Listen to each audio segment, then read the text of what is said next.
नमस्कार हर्ष भाई। नमस्ते। हर्ष भाई, पिछली बार आपसे बातचीत हुई थी जब मैं मसूरी आया था सिद्ध में। और बड़ी अच्छी बातचीत थी, जजमानी व्यवस्था पे आपने बताया था।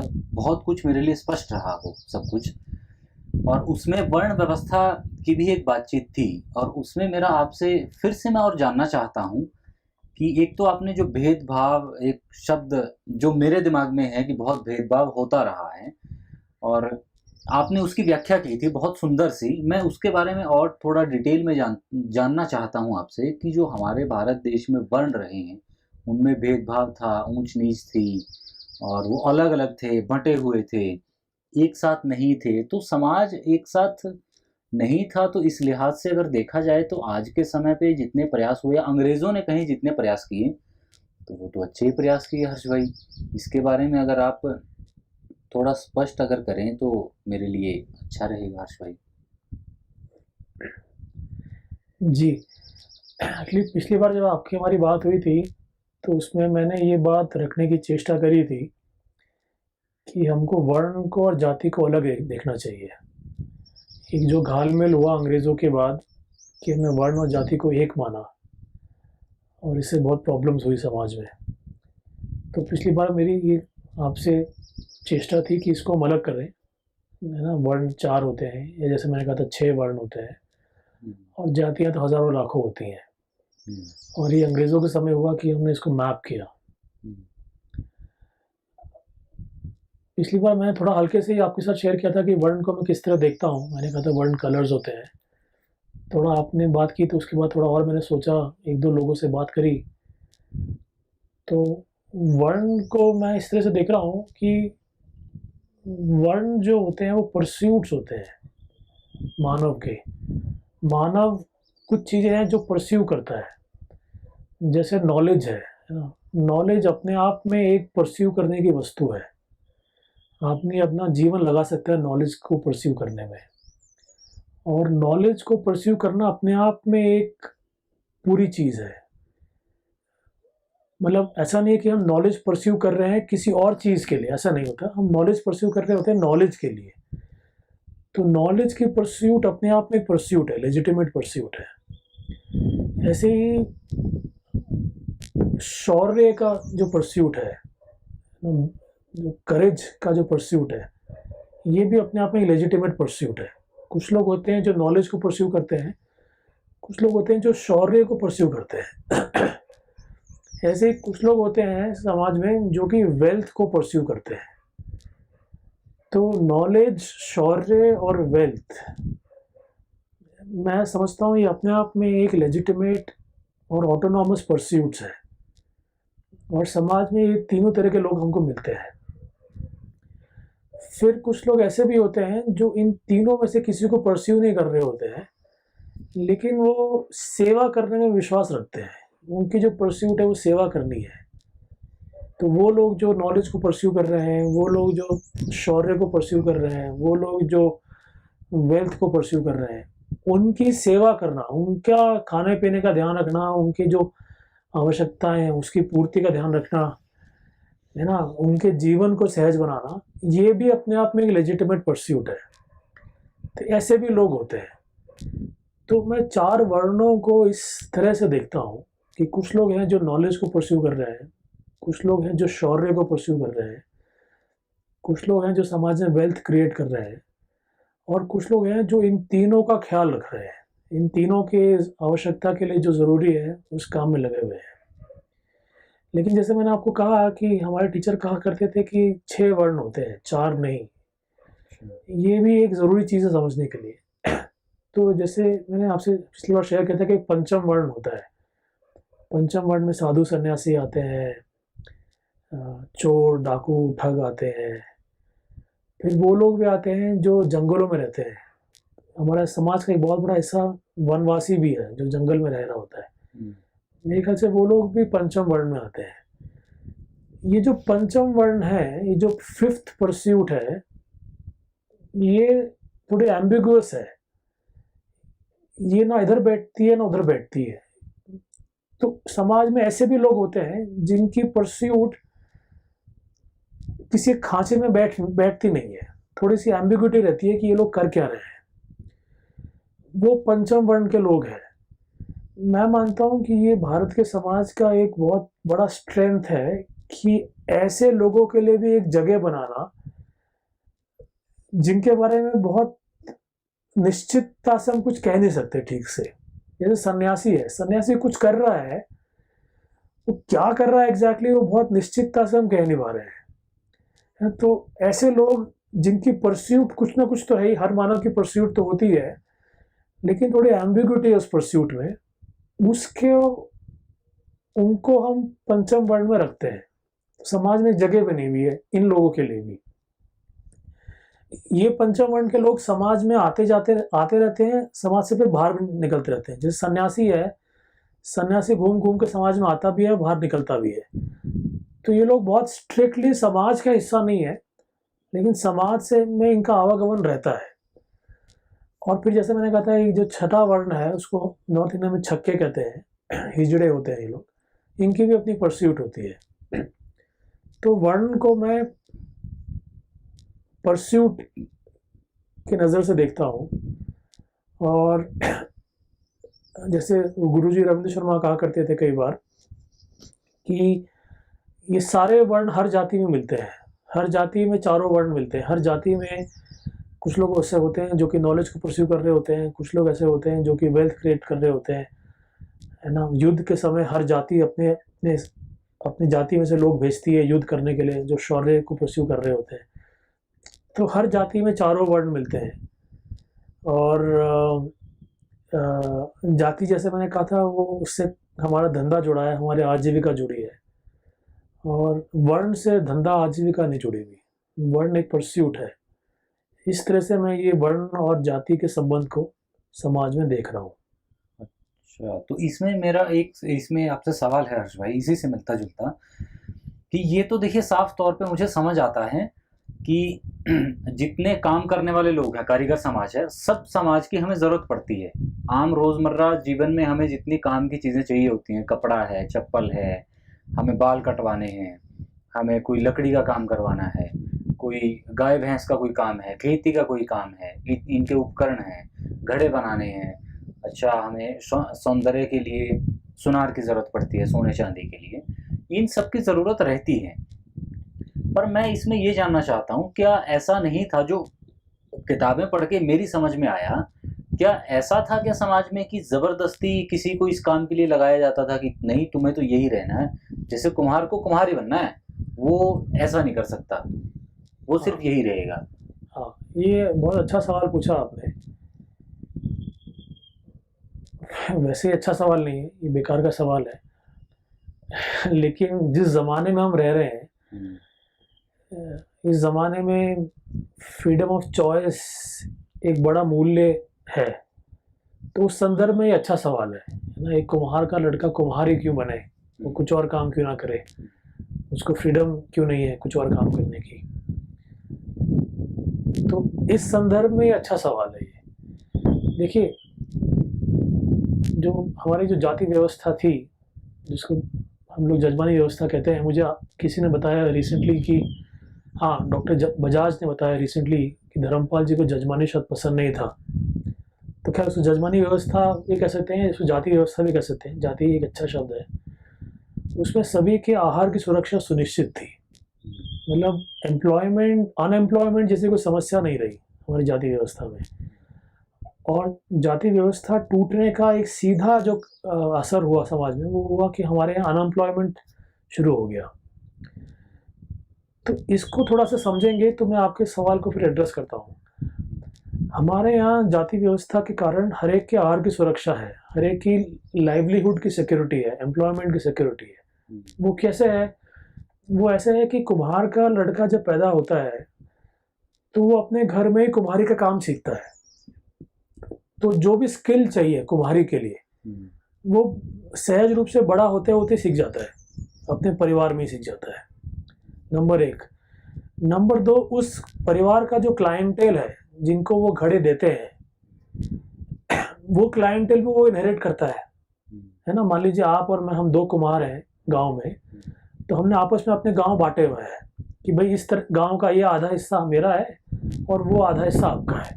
तो गांव के इस आधे हिस्से में मैं गड़े दूंगा, जो भी ज़रूरत है कुम्हारी की दूंगा, गांव के उस हिस्से में आप घड़े की आवश्यकता पूरी कीजिए, और इसके एवज में हमारी आहार की सुरक्षा सुनिश्चित है। तो मेरा जो लड़का होगा वो ना केवल मुझसे कुम्हारी का स्किल सीखेगा, बल्कि ये जो आधा गांव है वो भी इनहेरिट करेगा। तो उसको अपनी आजीविका के लिए जाने की ज़रूरत नहीं है। ऐसे आपका जो लड़का होगा वो आपसे कुम्हारी का स्किल सीखेगा और वो आधा गांव इनहेरिट करेगा, उसको अपनी आजीविका के लिए जाने की ज़रूरत नहीं है। इससे हमारे बच्चों की आजीविका की सुरक्षा सुनिश्चित है। अब मान लीजिए आपका लड़का कुम्हारी नहीं करना चाहता, मान लीजिए लोहारी करना चाहता है ना, या बुनकरी करना चाहता है, तो इस स्विच के लिए क्या करना होगा हमको? दो काम हमको करने होंगे। एक तो ये कि भाई आपको मुझसे बात करनी पड़ेगी कि भाई मेरी अगली जनरेशन कुम्हारी का काम नहीं करेगी, तो क्या मैं तैयार हूँ पूरे गांव की जिम्मेदारी लेने के लिए, है ना? अगर मैं तैयार हूँ तो ठीक है, आपका लड़का फिर कुम्हारी छोड़ दे, है ना, किसी और धंधे में चले जाए, क्योंकि मेरे बच्चे पूरे गांव की कुम्हारी की ज़रूरत पूरी कर लेंगे। एक चीज़। दूसरी चीज़, वो जिस धंधे में जाएगा, मान लीजिए वो बुनकर बनेगा। अब बुनकरों के ऑलरेडी मान लीजिए 4 परिवार हैं, उन चारों परिवारों ने आपस में गांव बांट रखा है। तो ये जो 5वां बुनकर बनेगा, तो बुनकरों को भी अपने उस गांव को दोबारा 5 हिस्सों में बांटना पड़ेगा। तो क्या बुनकर समाज उसके लिए तैयार है क्या? तो एक तरफ कुम्हारी समाज तैयार हो उसको छोड़ने के लिए, दूसरी तरफ बुनकरों का समाज तैयार हो उसको अपनाने के लिए, कि भाई हम अपना मार्केट रीडिस्ट्रीब्यूट कर लेंगे एक नए आदमी को शामिल कर कर। ऐसा होने पर वो धंधा स्विच कर सकता है, नंबर 1। नंबर 2, जैसे मैं आपसे बता रहा था कि हमारे यहाँ जो काम धंधा चल रहा है वो घर के अंदर चल रहा है। तो हमारे काम धंधे के हिसाब से हमारे खाने पीने बंधे हुए हैं, हमारा सोना उठना बंधा हुआ है, हमारे रीति रिवाज बंधे हुए हैं, है ना, हमारे फेस्टिवल्स बंधे हुए हैं। तो अभी मेरा लड़का कुम्हार है, आपका लड़का कुम्हार है, कुम्हारी के हिसाब से उसके खाना पीना बंधा हुआ है। अब कल को अगर वो बुनकर बनना चाहेगा तो उसको अपना पूरा जीवन, अपना खान पीन, अपना रहने का तरीका, अपने चलने का व्यवहार, लोगों से बातचीत का व्यवहार, वो सब कुछ उसको बुनकरी के हिसाब से करना पड़ेगा। तो उसको ना केवल नया स्किल सीखना है बुनकरी का, ना केवल एक नया मार्केट इनहेरिट करना है बुनकरी का, बल्कि उसको अपना पूरा जीवन कुम्हारी का छोड़ बुनकरी का करना है। खाने पीने का चेंज करना है, रीति रिवाज का चेंज करना है। ऐसा करेगा तब वो कुम्हार ना रहकर बुनकर बनेगा। तो ऐसा करना संभव है, ऐसे लोगों ने किए हैं, लेकिन इसके लिए प्रोटोकॉल्स हैं। अभी क्या हो गया है, अभी ये हो गया है कि मेरा लड़का कुछ भी करेगा, तो उसे कुम्हारी नहीं करनी तो कुछ भी करेगा। जब वो कुछ भी करेगा तो किसी और के आजीविका पे वो एक तरह से इंक्रोच करेगा, है ना, और वो काम वो करेगा लेकिन उसका जीवन शैली उसकी कुम्हारी की होगी, तो उसके जीवन शैली में कॉन्ट्रडिक्शन होगा। तो अभी हमारे समाज में ये फ्रीडम के नाम पर एक तो सबके काम धंधे छिन गए हैं, क्योंकि बड़ी बड़ी कंपनियां आकर हम लोगों के काम धंधों पे एंक्रोच करके बैठे हैं। दूसरा, हमारी अपनी जीवन शैली ऊपर नीचे हो गई है ना। जैसे आप खुद किसान हैं, आपकी जीवन शैली है कि आपको सुबह 4 बजे उठना ही है। आप सुबह 4 बजे नहीं उठेंगे तो आपके गाय भैंसे का देखभाल नहीं होगा, है ना। अगर मुझे किसान बनना होगा तो मुझे ये परिवर्तन अपनी जीवन शैली में लाना पड़ेगा। अभी तो मैं 7 बजे उठता हूँ, फिर उठ के नौकरी पे जाता हूँ 9 बजे, ये मेरी जीवन शैली है। अब मैं कल को सोचूं कि भाई मैं किसानी करता हूँ लेकिन जीवन शैली मेरी यही रहेगी, तो काम चलेगा नहीं। मुझे अगर तय करना है कि भाई मैं किसान बनूंगा तो मुझे अपनी जीवन शैली, अपना खाना पीना, सब कुछ उसके अनुरूप करना पड़ेगा, तब जाके मैं किसान बनूंगा ठीक से, वरना तो मैं ऐसे ही इधर उधर का किसान रहूंगा। तो ये जो बात है कि कुम्हार का लड़का कुम्हारी बनेगा, एक तो ये बहुत सहज चॉइस है, क्योंकि वो घर में ही पल बढ़कर वो स्किल सीख रहा है और वो कुम्हारी का क्लाइंटेल इनहेरिट कर रहा है। लेकिन अगर उसको चेंज करना भी है तो ये कुछ प्रोटोकॉल्स हैं जिसके अंतर्गत वो चेंज करेगा, है ना। कुम्हारी का समाज बैठेगा और उसको जाने की इजाज़त देगा, और अगर बुनकरी का समाज बैठेगा उसको अपनी बुनकरी में उसको इन्वाइट करेगा। ऐसा करने के वो स्विच हो जाएगा। तो ऐसा होना संभव है, होता भी था, लेकिन सहज तो यही है कि हमारा बेटा वही काम धंधा करे जो हम करते आए हैं। नहीं, बहुत ये तो बहुत स्पष्ट आपने किया हर्ष भाई। उससे पहले मैं एक थोड़ी-सी मेरी बात रखना चाहूँगा, जो मैं समझ पाया हूँ, तो आप थोड़ा इसमें बताइए कि क्या ऐसा ही ठीक है समझना? जो मैं समझ पाया हूँ कि व्यक्तिगत तौर पे अपने कर्तव्य और ज़िम्मेदारियाँ समझते हुए, समाज में अपनी जो भूमिका है, वो इस तरीके से हम तय करते हैं। हाँ, मैं जैसे आपकी बात को मैं गाँव में रहता हूँ तो मैं जोड़ पाया हूँ हर्ष भाई ना। हाँ, मुझे लगता है शहर के तो शायद इस बात को समझे भी ना, माने भी ना कि अच्छा ऐसा भी होता है। हाँ, जैसे हमारे यहाँ कारीगर समाज सिर्फ एक कुम्हार बचे हैं और एक टोकरे बनाते हैं उसके। अच्छा, शहतूत की लकड़ियाँ काट के वो टोकरे बनाते हैं, 2 ही कारीगर बचे हैं काम करने वाले बस। कुम्हार का ही मैं देखता हूँ, उनका भी अलग-अलग परिवारों के साथ है। हाँ, ये नहीं है कि एक ही कुम्हार पूरे परिवार में बाँट रहा है। हाँ, जैसा आपने बोला हाँ, इसके साथ कनेक्ट कर पाया उनकी मैं। जजमानी बंधी हुई है। हाँ, हाँ, वो जजमानी आपकी। हाँ, और दूसरा नाई है हाँ, हर्ष भाई, नाई भी 4-5 है ना, हाँ, कई हैं। हाँ, तो हम जब बाल कटवाने जाते थे, दादाजी या पिताजी ये बोलते थे कि उसी के पास जाना है, वहीं जाना है, हाँ, और नहीं जाना किसी के हाँ, पास। बिल्कुल। तो उन्होंने अपने परिवार को ये बाँध के रखा था कि हाँ, इतना ये है, इतना हाँ, इसके पास ये होगा। हाँ, मतलब पूरा उनकी सिक्योरिटी तो थी, उससे उनकी लाइवलीहुड की सिक्योरिटी है। सिक्योरिटी हाँ, है। कि भाई गाँव के ये 10 परिवार मेरे पास बाल कटवाने आएँगे, हुँ, तो उसके एवज़ में मेरी जीविका चलेगी, है ना? कल को कोई दूसरे गाँव का नाई आके बैठ जाए यहाँ पे, हुँ, तो वो मेरे धंधे को एनक्रोच करेगा। इससे समाज में अस्थिरता फैलती है। इसमें मैं ये बात क्लैरिफ़ाई कर दूँ कि मान लीजिए आप कुम्हार हैं, आपका आपकी आजीविका कुम्हारी से चलती है, लेकिन आप बुनकरी सीखना चाहते हैं, आपका इंटरेस्ट है उस काम में, तो आप सीख सकते हैं। हुँ, बुनकरी सीखने में कोई प्रतिबंध नहीं है ना? आप बुनकर के पास जाकर बैठ के वो काम सीख सकते हैं, लेकिन वो आपका धंधा नहीं बनेगा, हुँ, क्योंकि धंधा तो वो उसका है, आजीविका उसकी बनेगी वो। हुँ, तो काम सीखने में कोई मनाही नहीं है ना? लोग एक दूसरे के पास जाके काम सीखते ही हैं। हुँ, धंधा बनाने के लिए आपको जाति से स्विच करना पड़ेगा, उसके लिए मार्केट का रीडिस्ट्रीब्यूशन होना ज़रूरी है, क्लाइंटेल का रीडिस्ट्रीब्यूशन होना ज़रूरी हुँ। है ना? लेकिन काम तो आप सीख ही सकते हैं, इसमें कोई मनाही नहीं है। ये तो एक पूरे परिवार की तरह है जो आप बता रहे हैं। मुझे लग रहा है कि ये तो एक पूरा बहुत बड़ा एक ही परिवार था। जैसे आप बता रहे हैं हर्ष भाई, जैसे हम घर में काम करते हैं ना, पिताजी कुछ काम करते हैं, उनकी ये ज़िम्मेदारी है, बेटा ये काम करेगा, पत्नी ये काम करेंगी, माता ये काम करेंगी, बहन ये काम करेंगी। पर उसमें मनाही थोड़ी है कि पिताजी अगर वो काम कर रहे हैं तो मैं वो काम नहीं कर हाँ, सकता। हाँ, बिल्कुल करें, हाँ, ज़िम्मेदारी लें, हाँ, पूरे उस परिवार को सँभालें। हाँ, तो ये एक पूरा बड़ा परिवार था जो हाँ, इसमें जो मुख्य बात है कि दूसरे के काम पे एंक्रोच नहीं करना है। अच्छा। है ना? ये एंक्रोचमेंट अलाउड नहीं है। हुँ, ये मुख्य बात है। हुँ, अभी जो समाज में अनएम्प्लॉयमेंट है, हुँ, वो इसलिए है कि कुछ लोगों ने बहुत लोगों के काम पे एंक्रोच किया हुआ हाँ, है ना? तो कोई एक कंपनी है जो घड़े बनाती है, हुँ, उसने हज़ारों लाखों कुम्हारों के काम पर एंक्रोच करके खुद ही घड़े बना लिए, हुँ, है ना?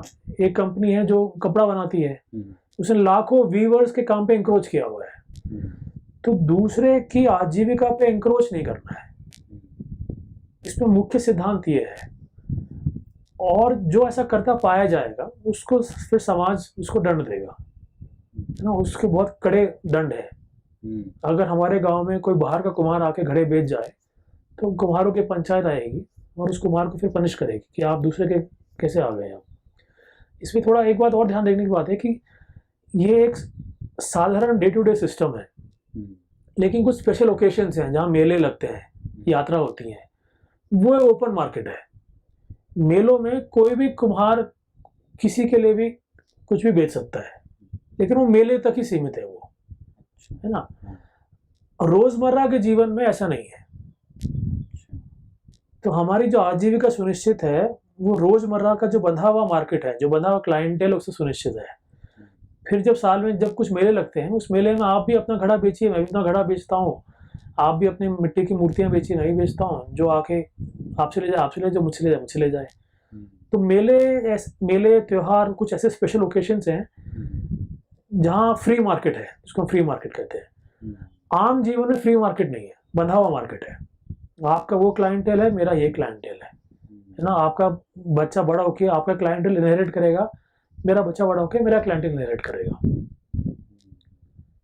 तो अभी क्या हो गया, फ्रीडम के नाम पे हमने एक दूसरे के आजीविका को इंक्रोच किया है, जिससे देश में अनएम्प्लॉयमेंट फैला है।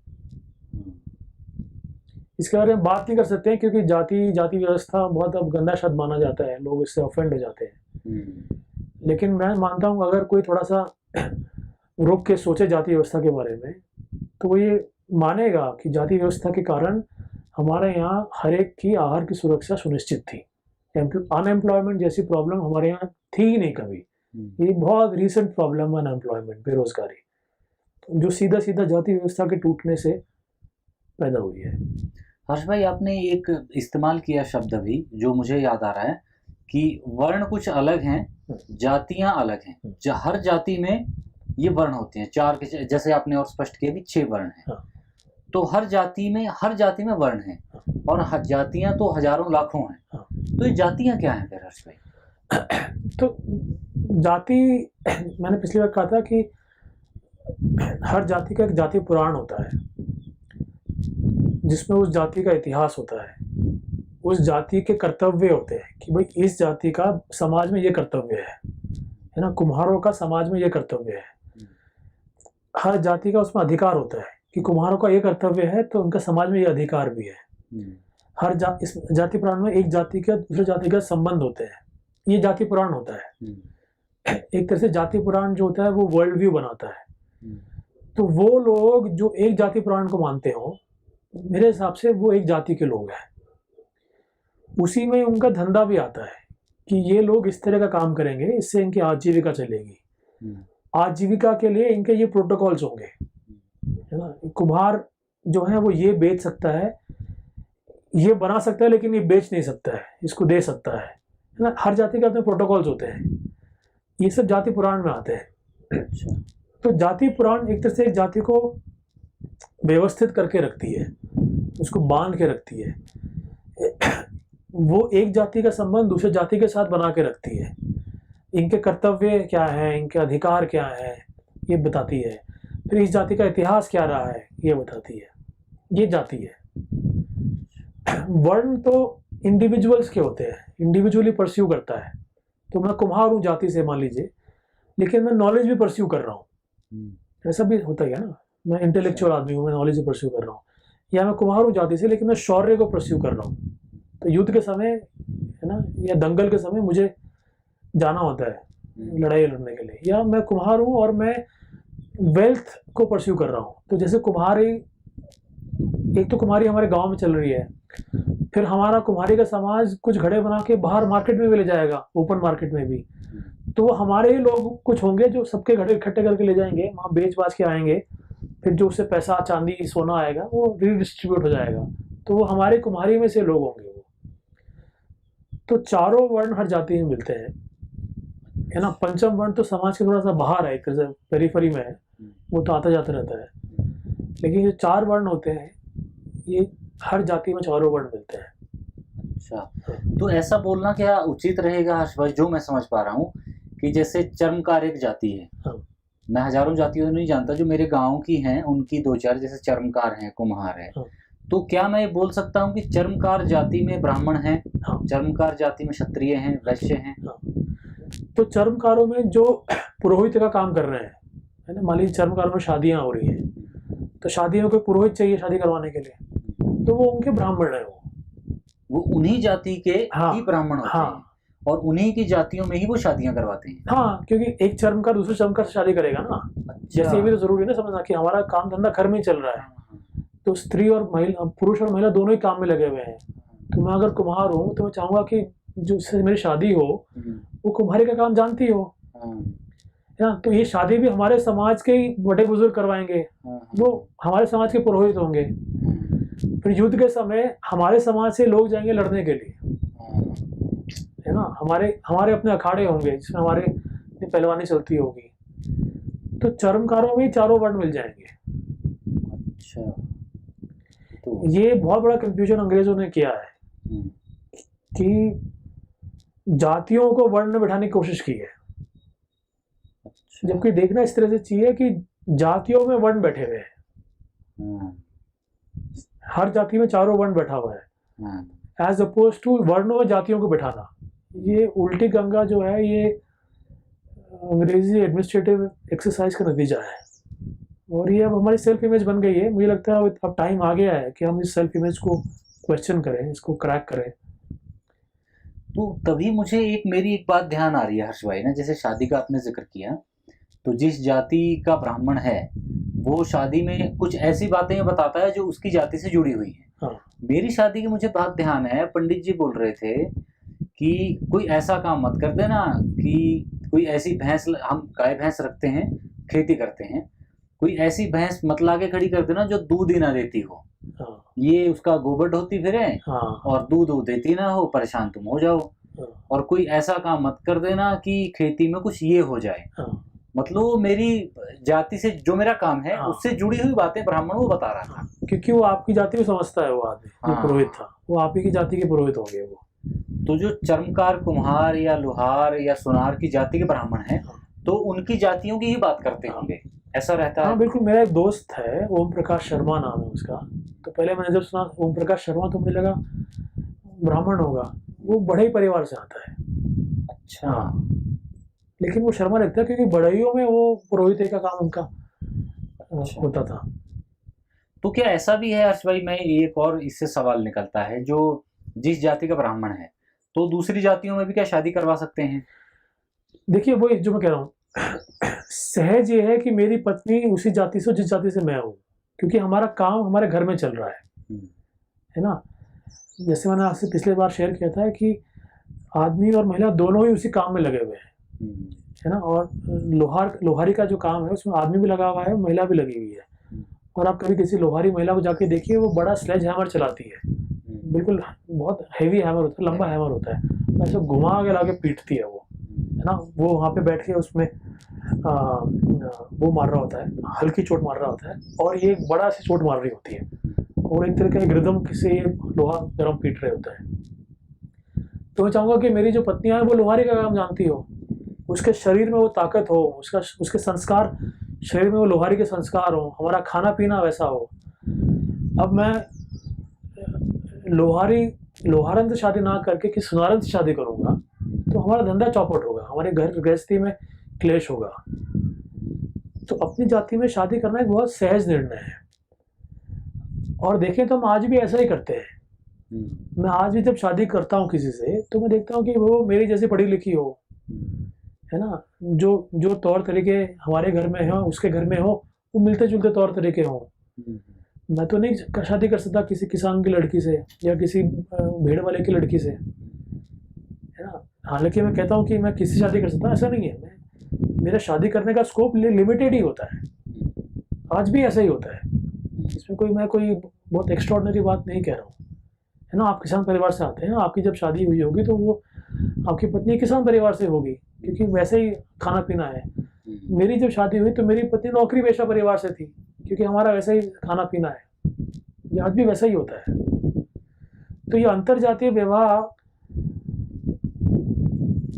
ये मतलब ये बहुत सरफेशियल चीज़ लगती है, ऐसा नहीं होता है।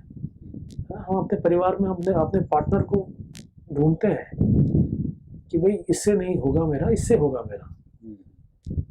जैसे आजकल बहुत बात चलती है हर्ष भाई ना, जैसे नौजवान है उनमें चलती है कि जिससे विचार मिले उसके साथ हम उठते बैठते हैं, करते हैं। तो इसके साथ साथ भी तो ये बात भी तो क्यों ना हम देखें कि जिससे काम जुड़ा है, जिससे व्यवहार जुड़ा है, तौर तरीके जुड़े हैं, उसी के साथ तो करना है। तो बिल्कुल वही तो हमारा समाज शायद करता है, जीवन दृष्टि। बिल्कुल बिल्कुल। मतलब आज भी विचार मिलना ही अपने आप में पर्याप्त नहीं होता ना। विचार मिलने के साथ साथ उसका लाइफस्टाइल भी हम देखते हैं ना, और मतलब उसकी पसंद नापसंद भी हम देखते ही हैं। हो ये क्या गया अभी मॉडर्न टाइम्स में हमारे सबके विचार पसंद नापसंद बहुत फ्लक्स में है, रोज बदलते रहते हैं, है ना। 2 साल पहले मैं ये विचार का था, अब मैं ये विचार का हूँ, 2 साल बाद मैं किसी और विचार का हो जाऊंगा। बहुत फ्लक्स है ये। विचारों के मेल से हम कोई बहुत लंबा निर्णय नहीं ले सकते हैं। आप खुद ही अपने बारे में देखिए, दोस्तों के बारे में देखिए। 10 साल पहले हम जो सोचते थे, जो हमारे विचार थे, वो आज हमारे विचार नहीं है। विचार तो बहुत फ्लक्स में हो रहता है। ये जो जाति देख के शादी करना है, इसमें एक रिलायबिलिटी रहती है, इसमें बहुत फ्लक्स नहीं आता है, क्योंकि शादी तो फिर ज़िंदगी भर करना है ना। या तो ऐसा हो कि भाई मेरे विचार आपसे मिले, मैं शादी कर लेता हूँ आपसे, जिस दिन मिलना बंद हो जाएंगे उस दिन अलग हो जाएंगे, ऐसा भी होता ही है। लेकिन ये तो बेवकूफ़ी है, शादी करिए तो फिर निभानी है ना सारी ज़िंदगी। तो उसमें जो पुराना तरीका है वो रिलायबल तरीका है। उसमें भी दिक्कतें आती हैं, ऐसा नहीं दिक्कतें नहीं, लेकिन दिक्कतें शादी में भी आती हैं। तो शादी में दिक्कतें आती हैं, लेकिन जो रिलायबिलिटी है, जो स्टेबिलिटी है, वो उस तरीके में ज़्यादा है, मैं ऐसा मानता हूँ। नहीं, बहुत आपने ये सही बोला। मुझे तो लगता है कि मुझे शायद पता नहीं बोलना चाहिए या नहीं, जो शहरीकरण है, जो इसको नहीं मानते हैं, जो हम लोग बात कर रहे हैं, उसमें इसीलिए शादियों में बहुत ज़्यादा दिक्कतें आ रही हैं कि बहुत ज़्यादा लड़ाई झगड़े वो मैनेज नहीं कर पाते, सॉल्व नहीं कर पाते, या फिर डाइवोर्स भी बहुत हो जाते हैं। पर गाँव में अगर आप देखें, जो इन चीज़ों को मानते हैं, वहाँ इस चीज़ का रेट बहुत कम है, या मिनिमल है, या होगा ही नहीं। और हाँ, मतलब मैं उस बहस में नहीं जाता कि डाइवोर्स रेट्स कहाँ कम है कहाँ ज़्यादा है, क्योंकि हमारे मित्र कहेंगे कि भाई वहाँ डाइवोर्स तो बहुत कम है लेकिन फिर भी लड़ाई झगड़े तो हैं। मतलब देखिए, पति पत्नी में क्लेश तो मैं समझता हूँ हर शादी में रहता ही होगा, ऐसी कोई परफेक्ट शादी तो शायद ही होती हो। लेकिन बात यह है कि शादी निभानी है या नहीं निभानी है, और निभाने के लिए क्या प्रोटोकॉल्स हैं जो मदद करेंगे, और अगर नहीं निभानी है तो फिर उन प्रोटोकॉल्स की ज़रूरत नहीं है। मेरे ख्याल से मूल मुद्दा मेरे लिए तो वो है, किसी शादी को या किसी संबंध को निभाना है ना। आपकी मेरी मित्रता है, इस मित्रता को हमें निभाना है ज़िंदगी में। कल को आपका हमारा झगड़ा भी होगा, लेकिन फिर भी निभाएंगे ना उस मित्रता को। वो निभाने के लिए प्रोटोकॉल्स होते हैं समाज में, वो प्रोटोकॉल्स रहते हैं तो रिश्ते निभ जाते हैं। बिना प्रोटोकॉल के रिश्ते निभाना तो फिर मन मर्जी, मतलब वो बहुत ही मुश्किल काम है। वो तो फिर हम अकेले ही पड़ गए उसमें तो। हर्ष भाई, आपने जिक्र किया कि 6 वर्ण होते हैं, मुझे तो 4 का ही पता था। और पंचम वर्ण में आपने ये बताया था कि चोर, लुटेरे, साधु, सन्यासी, ये सब आते हैं। तो एक तरफ तो अगर मैं देखता हूँ, तो चोर लुटेरे जो होते हैं उनको किस दृष्टि से देखा जाता है, वो एक भाव है। पर साधु सन्यासी जो हैं वो पूजनीय होते हैं। तो वो पंचम वर्ण में क्यों है, और किसी जाति के अंतर्गत वो क्यों नहीं आती? इसको आप थोड़ा सा आप समझाएं हर्ष भाई। ये बहुत अच्छा सवाल है आपका, और मैं भी इस पर विचार ही कर रहा हूँ, है ना। मैं आपसे जो अपनी बात रखूँगा उसको आप मतलब शास्त्रीय बात ना माने, ये माने कि कुछ मैं सोच रहा हूँ जो आपके साथ बांट रहा हूँ, ये बात गलत भी हो सकती है, लेकिन एक तरह का डेवलपिंग थॉट है, मुझे इसमें कुछ दम लगता है, इसलिए मैं आपके साथ ये शेयर कर रहा हूँ। जैसा मैंने अभी कहा था कि पंचम के वर्ण को मैं परस्यूट के रूप में देखता हूँ, कि जो मानव परस्यू करता है वो वर्ण है, मतलब उसको हम वर्ण कहते हैं। और नॉलेज, करेज, वेल्थ और सर्विस, ये अपने आप में लेजिटिमेट परस्यूट्स हैं, ये अपने आप में ऑटोनॉमस परस्यूट्स हैं। लेजिटिमेट परस्यूट से मेरा मतलब है कि ये मानव के लिए नेचुरल परस्यूट है। ये परस्यूट्स मानव को पशु से अलग करते हैं ना, पशु इनको परस्यू नहीं करता है। ऑटोनॉमस परस्यूट से मेरा मतलब ये है कि ये परस्यूट्स अपने आप में जस्टिफाइड है। हम नॉलेज को परस्यू करते हैं नॉलेज के लिए, किसी और चीज़ के लिए नहीं। हम करेज को परस्यू करते हैं करेज के लिए, किसी और चीज़ के लिए नहीं। तो ये चारों परस्यूट्स, नॉलेज, करेज, वेल्थ और सर्विस, लेजिटिमेट हैं और ऑटोनॉमस परस्यूट्स हैं। इसमें हम ये मान के चल रहे हैं कि आदमी है तो कुछ ना कुछ उसको परस्यू करेगा ही। लेकिन समाज में, जैसे मैंने कहा था, ऐसे भी लोग होते हैं जिनकी परस्यूट अभी ठीक से हम पता नहीं कर पा रहे हैं क्या, उसमें एम्बिग्विटी है, वो ना यहाँ बैठती है ना वहाँ बैठती है। तो इसलिए एक अलग कैटेगरी हमने सोची, हमारे पूर्वजों ने सोची, जिसको पंचम वर्ण कहा। पंचम वर्ण में वो मानव आते हैं जो कुछ ना कुछ तो परस्यू कर ही रहे होंगे क्योंकि मानव है, लेकिन उनकी परस्यूट वेल डिफाइंड नहीं है, उनकी परस्यूट प्रोटोकॉल्स में बंधी हुई नहीं है। इस एम्बिग्विटी में मैं रख रहा हूँ सन्यासी को भी, चोर डाकू को भी, ठग को भी, जो हमारे वनवासी लोग थे उनको भी, कि ये लोग कुछ कर रहे हैं, लेकिन क्या कर रहे हैं एग्जैक्टली ये पता नहीं ठीक से। मेरा ऐसा सोचना है अभी कि ये फिफ्थ कैटेगरी सोचनी, ये बहुत अच्छी चीज़ है ना। समाज में इसमें डायनामिज्म आता है, एक तरह का एक तरह की आइडियोलॉजी नहीं बनती फिर ये, है ना। एक तरह का लोगों का आना जाना लगा रहता है। एक ऐसी कैटेगरी सोचनी जहाँ पे थोड़ी एम्बिग्विटी है। प्रॉब्लम अमित भाई ये आ गई है आज के ज़माने में कि ज़्यादातर लोग पंचम वर्ण में आ गए हैं। मतलब उनकी जो परस्यूट्स हैं कुछ पता नहीं क्या परस्यू कर रहे हैं, है ना। जैसे कि आपके हमारे गांव में, शहरों में एक बड़ी प्रॉब्लम है कि बहुत बड़ा तबका नौजवानों का आवारागर्दी करता है ना। सड़क पे बैठा रहता है यूं ही, ऐसी बातें करता रहता है। तो वो तबका क्या परस्यू कर रहा है पता नहीं किसी को। बस बैठा है सड़क पर, आते जाते लोगों पर कुछ कमेंट कर रहा है, सीटी बजा दे रहा है ना। आपस में हंसी मजाक भी कर रहा है, उसका ही पता नहीं इस पर कंटेंट क्या है।